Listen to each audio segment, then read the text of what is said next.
Digital मीडियाच्या दणक्यानं दहिवडी नगरपंचायत प्रशासन ताळ्यावर।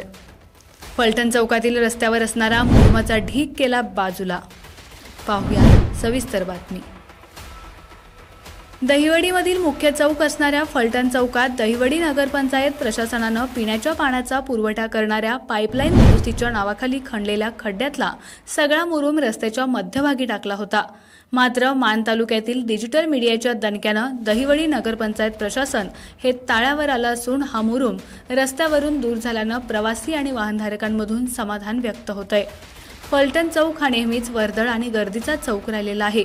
नगरपंचायतीच्या दुर्लक्षामुळे गेल्या आठवड्यापासून मुरुमाचा ढीग रस्त्यावर तसाच पडून होता। त्यामुळे वाहनधारकांची मोठी कुचंबणा होत होती।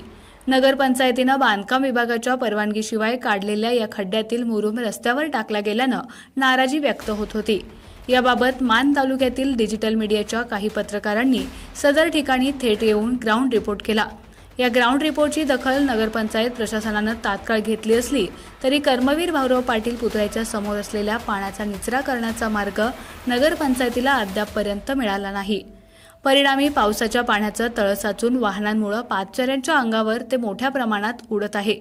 त्यामुळे रस्त्यावर असणारा मुरुमाचा ढीग जसा बाजूला केला गेला त्याच प्रकारे कर्मवीर भाऊराव पाटील यांच्या पुतळ्यासमोरील परिसर पाणी साचण्यापासून मुक्त करावा, त्या ठिकाणी मुरुम टाकावा किंवा सार्वजनिक बांधकाम विभागाच्या परवानगीनं सदरील ठिकाणाहून रस्त्याच्या आरपार लोखंडी पाईप टाकून रस्ता पूर्ववत करावा, अशा प्रकारच्या मागणीचे बोल दहिवडीकर, प्रवासी आणि वाहनधारकांमधून उपस्थित होत आहेत। आपला आवाज न्यूजसाठी एकनाथ वाघमोडे, दहिवडी।